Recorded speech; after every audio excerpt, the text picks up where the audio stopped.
Welcome to Millennials Meet Liberty, your source for searing hot libertarian takes on the world's weekly headlines. Here's your host, Colt Thompson.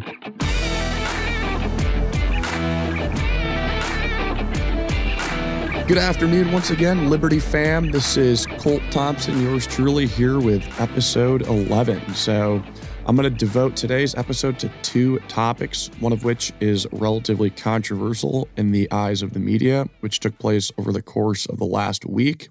And then the second topic is not so controversial, just a little bit of edumacation, I guess, if that'll make sense to y'all as this podcast unfurls. But anyway, so I guess the first thing I'll take time to talk about is the controversial topic that I guess kind of took over some of the limelight in the national media just over the past few days. Here we are on November 9th. This really played itself out really Monday, Tuesday, Wednesday, Thursday. So here we are on Friday. But basically the controversial topic or news headline I wanted to speak about involved a gentleman by the name of Ken Fisher.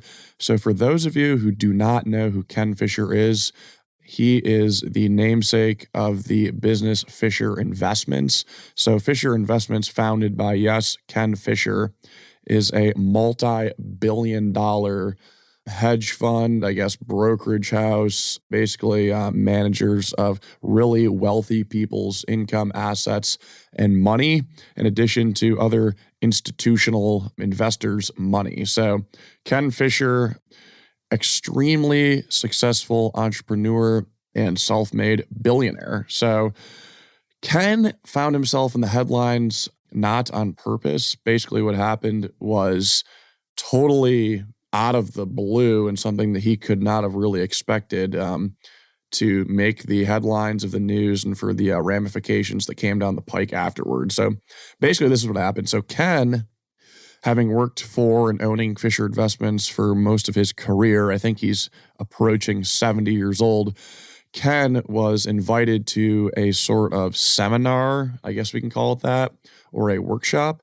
And basically he was the keynote speaker or lecturer there, and he was in the business of basically speaking to younger men and women, predominantly men in this audience, about how he grew his business, about marketing, about finance, about just managing his own businesses. And really the main gist of it was just how to court clientele and to build your book of business. That's what he was there to speak about. And he himself is a master marketer, not quite on the level of Donald Trump, but that's really apples to oranges because Trump's income and wealth was not derived from marketing of his financial management services, whereas Fisher, that's a completely different ballgame with what he did for a living. So anyway, Fisher shows up to this convention or seminar, and he's really kind of there out of the kindness of his own heart. He does not need the money from this. He does not need the speaking fee.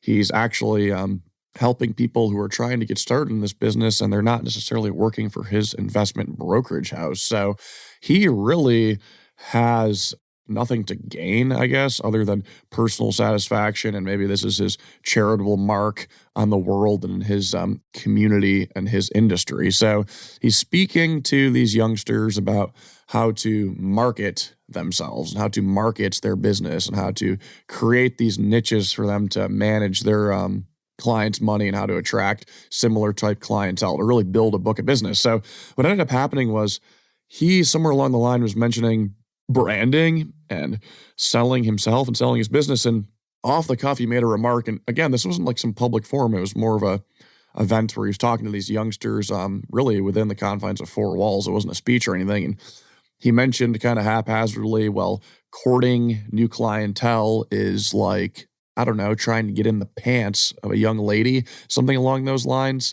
That was the main thing that Google's talking about in quotes. He was basically comparing getting his clientele's book of business built up by kind of trying to get into the pants of young women. That's what he was talking about. Like back in the day when men had to be chivalrous, so to speak, and they were really earning getting the pussy versus versus the opposite of that on Tinder where you're merely swiping right. That was whole Fisher's shtick, is he was basically saying you got to earn this, you got to sell yourself, you got to warm the clientele up to you and your type of business and your brand and what you're looking to do to help them. So what he thought could be perceived as a pretty innocent comment ended up generating a ton of attention in the headlines. Now, how did this happen? Well, I'm not going to speak about the gentleman who ended up going after Ken Fisher about this online. I think it was specifically Twitter, because quite honestly, I don't even know the guy's name and it's irrelevant. It's just, he's just a byproduct or an opportunist, just one of these people who in today's society will do everything they possibly can to make someone look bad in order to embolden themselves and make their business better or help some people that are in their camp and not necessarily Ken Fisher's, for which I guess this guy is an enemy of at this point because he went out there and decided to make a big stink about this comment. So whatever ended up happening was, whether it was a woman at this speaking engagement who heard Ken Fisher say this or it was a younger man, it ended up getting into the midst of this guy who went onto his Twitter and ended up kind of circulating it throughout the internet, I guess, talking about how Ken Fisher made these comments that they were sexist and what are we going to do with leaders who are multi-billionaires who run multi-billion-dollar portfolio management companies. I mean, how is this even tolerable that he has all this business and he's so successful that he would just be a downright sexist with these comments? What kind of remarks are these when he's talking to a group of young people, specifically a group that has a small portion that are women? This is just so sexist. And I don't get this. So what ended up happening, the aftermath of all this, and why I think it's important and I want to talk about it, is that, okay, his name is slandered on Twitter amongst a sea of thousands of people, but then it somehow turned into it mushroomed into something bigger. All of a sudden, literally within days, large institutional investors literally started pulling billions of dollars out from the management guys of Ken Fisher's company, Fisher Investments. He literally lost billions of dollars of assets under his hood, which is incredible to think about. This all literally played out days later after these remarks hit the airwaves and the headlines, which to me is absurd. I don't think any large individuals per se, noteworthy or really wealthy clienteles of his, came out and straight up pulled the funds out of his accounts and moved it to another money manager, because at the end of the day, Ken Fisher is really successful. And I don't think people are that knee-jerk, but it's these big corporations that need to bow down at the altar of political correctness who, had they not done that, may have been judged or perceived or written off as a bad sexist company, because here they were having Ken Fisher's company manage their investments, and why their board of directors and stakeholders do not certainly want to see that type of behavior out of the gentleman who heads up the company and runs their money. So this all shook out. And again, I mean, ultimately it was to damage Ken Fisher's brand and really delegitimize what he stands for and his credibility and his integrity, because it seems like the guy is pretty much a straightforward, straight shooting, pretty honest businessman who built up a business and really was going out of his way to help young people, for which he did not have to do. He could be out on a yacht sipping his mojitos, and he was probably better off being out on a yacht sipping his mojitos, because next thing you know, here he is with billions down the tubes going to some other brokerage houses. So what I want to talk about this really quickly for is just, it's crazy how in the internet these days that someone can literally go to that extreme to take you down just by reiterating a few comments that were a little bit unsavory and turn that into full on, you're a sexist and now we can't do business with you. I mean, the amount of money that moved over this was fucking insane. It was absolutely incredible. Billions of dollars just gone. And I don't feel bad for Ken in a sense that he's not going to be quite as rich as he once was, because the guy's well taken care of and he's going to die a billionaire, and his family and his friends and the business will survive long into the future. But it's just kind of like an unnecessary stain on his business and his what his clientele would think of him, the stupid gullible ones, because what is it? What is sexist about what he said? I don't think that's sexist. I mean, if he was speaking to a ladies audience and he thought that chivalry works the other way around, where women kind of chased men more than men chased women, I mean, perhaps he could have said some of the same type of remarks, maybe not as crass, something along the lines of, well, try getting in a guy's pants or something versus getting in a girl's. I mean, there's just equal treatment here. I don't think he's saying anything that's sexist. He didn't say anything that demeans women. I mean, men want to get into women's pants. I think every woman pretty much knows that. Now, there's ways about going about that, getting in their pants. They're perfectly legitimate and chivalry and whining and dining them and making them laugh and spoiling them and truly getting to know their wants and needs and developing a relationship. And I mean, That's like normal part of the human experience. It's not really a big deal at all.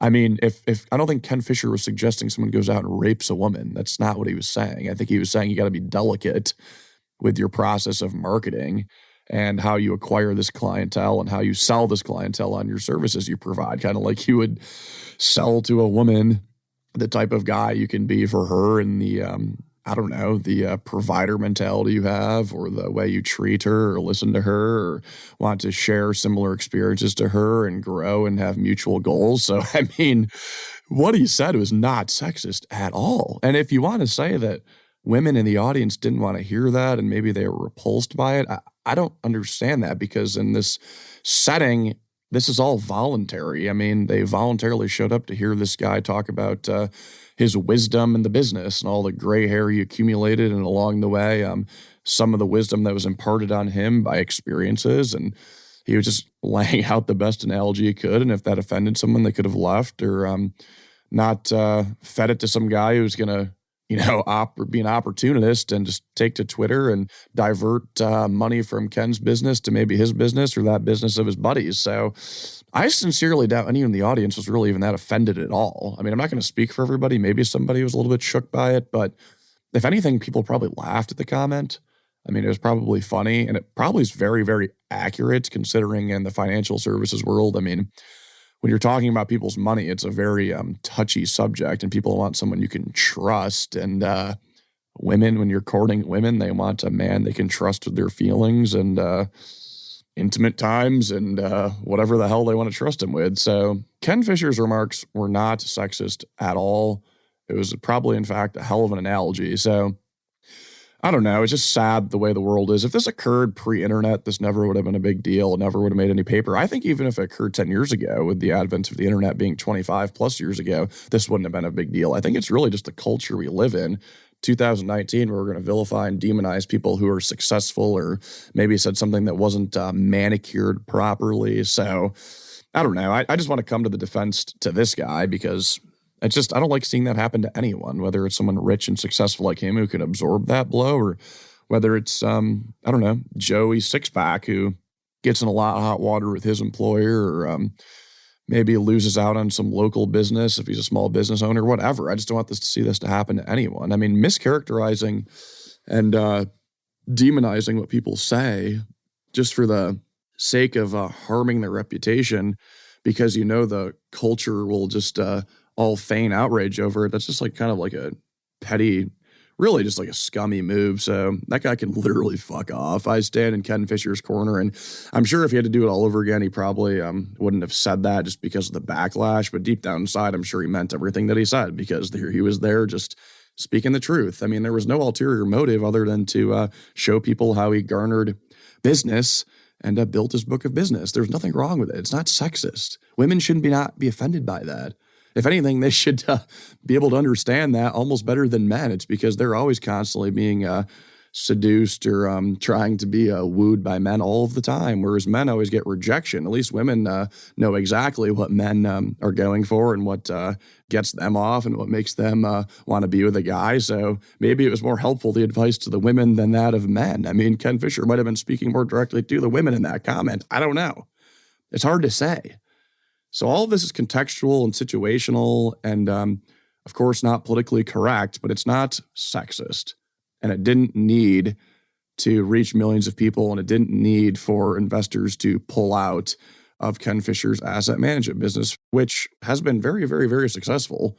So to willy-nilly, knee-jerk pull out of Ken's asset management business, where he's been successful for these people for a number of years, I mean, they're kind of playing for the fire. What if they go to this politically correct group or someone who didn't make an offhanded remark like that? Next thing you know, they're losing out on these dividends and not acquiring wealth as quickly and really being detrimental to their own personal portfolio. So maybe Ken Fisher will win some of this business back. Maybe he'll have his top dogs try to court these institutional investors, but maybe he's like, it's their loss and I don't even care and I'm rich and I'm going to move along, and maybe he focuses on other businesses. So I don't know. We'll see kind of how that shakes out. But I want to talk about that because in the age of political correctness, I can't stand political correctness. I think it's stupid. I don't think people need to perfectly manicure and watch every other breath they take and every other word they say in a sentence and be sure not to offend anyone. At the end of the day, this is the United States, and people do not have a right to not be offended.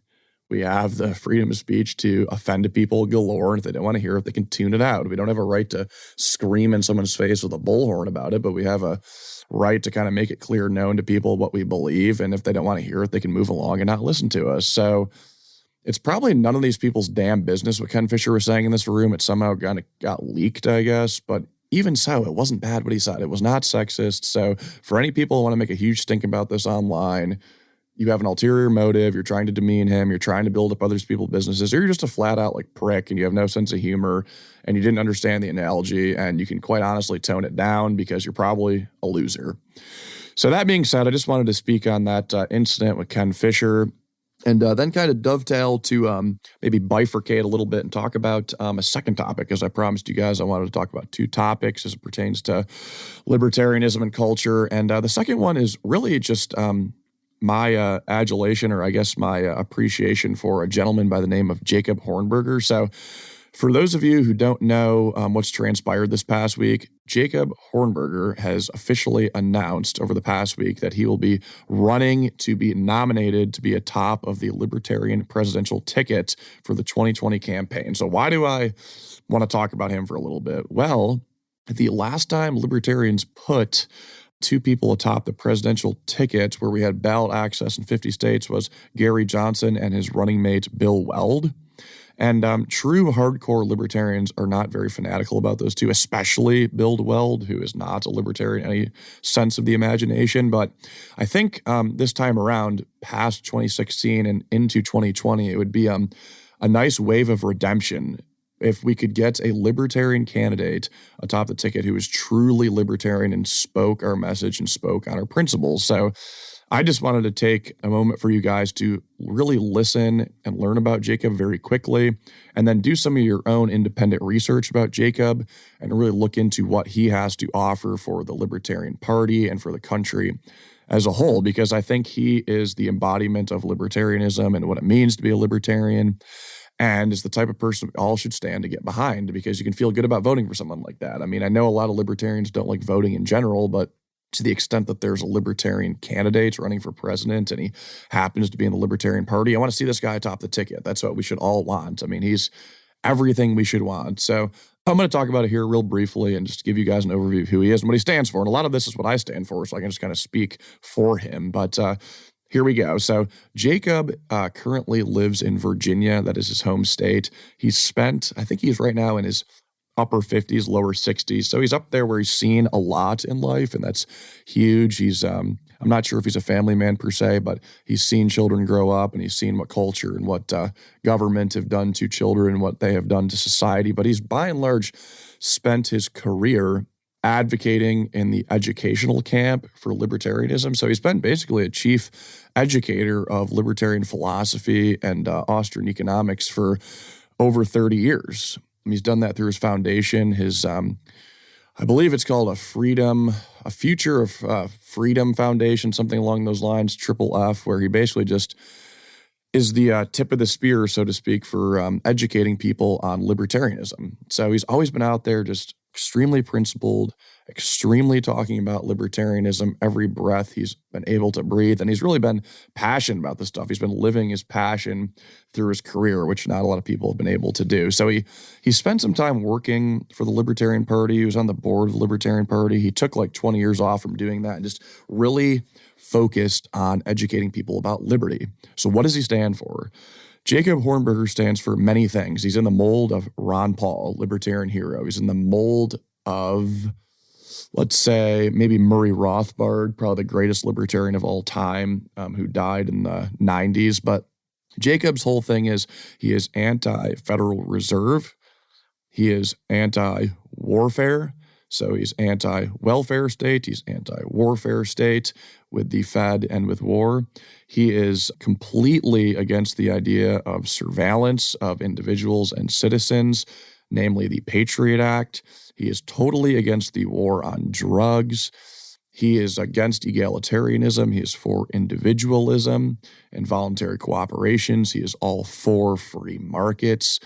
I believe he's for the gold standard. He's against basically what he's for is he's for extremely limited government, getting true libertarian, free market, negative rights types on the Supreme Court. He really would just love to see an end to foreign intervention in terms of warfare. He would love to see an end of intervention in the economy here domestically, with the economy foreign affairs in terms of tariffs. So he wants to see a reduction across the board massively in taxes, abolitions of federal governments, of federal programs. He wants to get rid of Medicare. He wants to get rid of Medicaid. He wants to get rid of Social Security. I'm sure he probably wants, I'm not going to speak for him, but he probably wants to phase these things out. He doesn't want to throw the elderly people onto the curb, so to speak. But he knows enough that young people are going to be screwed over by these programs because they already have been, and their predecessors have been as well. So I think he'd rather see the money in the hands and pockets of people than the government when it comes to people's retirements and their health care. And he knows that getting rid of Medicare and Medicaid will alleviate the economy of the inadequacies and failure of market signals to properly allocate the supply and demand of health insurance products and to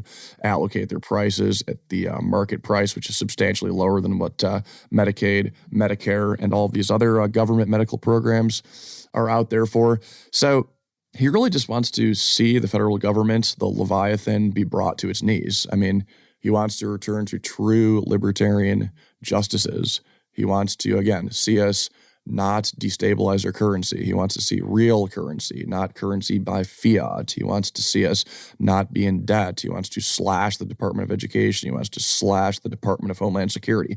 He wants to end the war on drugs, like I just said. He wants to see Black people lifted out of prisons and poverty, because that's basically where they've been headed ever since the onset of the drug war, because it's impacted Black people more in a disparaging way than that of white people and any other race for that matter. So he truly understands these issues that have been colossal failures, from warfare and hundreds of military installations worldwide, and from reckless assaults on our civil liberties. So he kind of takes all of the things that some pseudo-conservatives would say are good, and all of the things that some pseudo-liberals would say are good, and he kind of takes all of these things that are true to a libertarian stand for, which is liberty being the central tenet of an individual's life. And I think he really just cares about the country deeply, and he cares about educating people, and he sees the travesty and the horrors of federal intervention in wars and in the economy, and with too high of corporate taxes and too high of sales taxes and too high of income taxes, or even the taxes existing at all, and asset forfeiture and all of these things, decriminalization of drugs, like all of these things that libertarians care about. Hornberger is literally on the right side of all of these. It's fucking awesome. And he's also older. I mean, I kind of have a bias for older politicians. I laugh, not people in their 70s or 80s, but people, I feel like the right wheelhouse almost for people who are politicians is when they're in their 50s or 60s. I mean, they still have their mental faculties. They generally still have their physical health.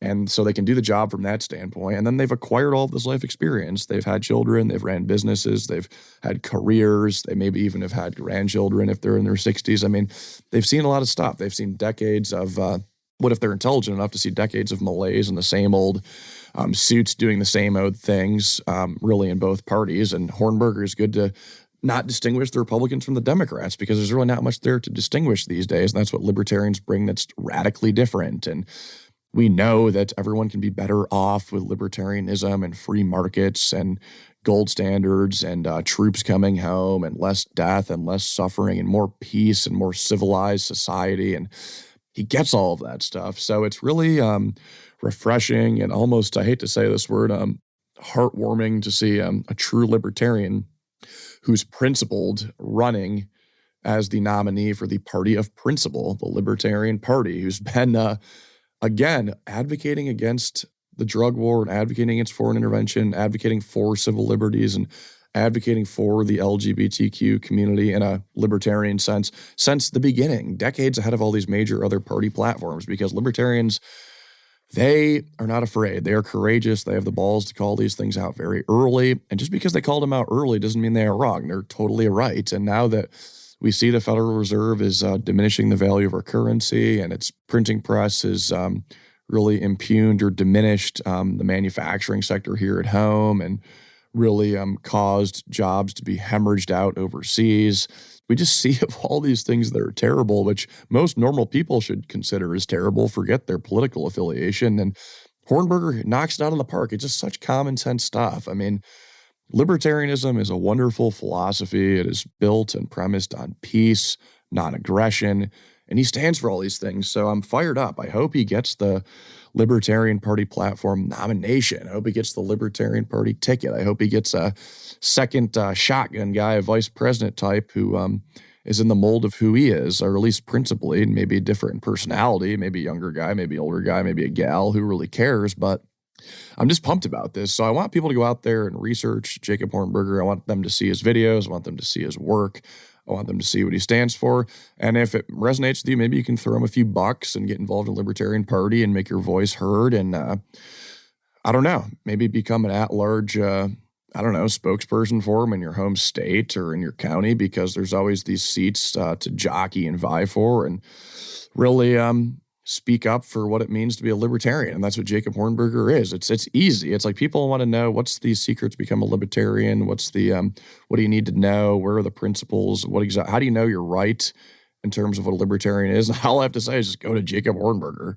Just like read his whole background. The guy knows what he's talking about. I mean, I can't think of a single deviation he has from libertarianism. And again, I mean, I guess the most radical libertarian would say we want to end the government completely when we get into office as president, but he's not flat out saying that, and that's just kind of foolish. But yeah, he's going to completely take a hacksaw to everything that is government and fix everything and the society of most of its woes. I mean, if that's what this is horribly cynical, but he's not going to be president of the United States. Everybody knows that.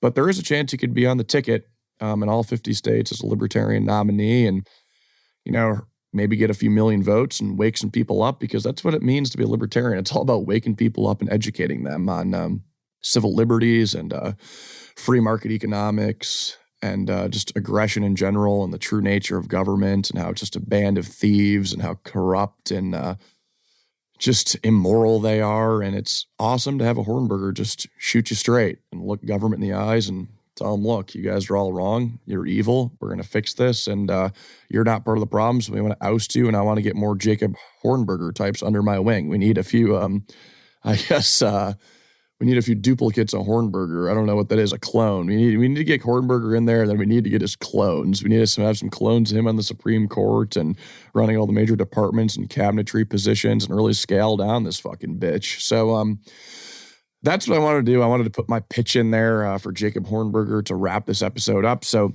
a quick little bit of time left. I just want to say I'm trying to keep these episodes at 30 minutes, and that's basically where we're at. So I hope you liked my take on the Ken Fisher saga and what unfolded there. And I really hope you liked my plug for Jacob Hornberger, because that's an instance with Fisher that's odd, and that's the way of the world. And that's an instance with Hornberger where he is making himself known as the guy that is preaching the right thing, liberty and free markets and individual liberty and personal responsibility and everything that is good in the world and moral and can provide everybody with a sense of their own purpose and make them feel good about the future. So that concludes episode 11, and thank you very much for hearing me out. And until episode 12, have yourself a good few days. Thank you.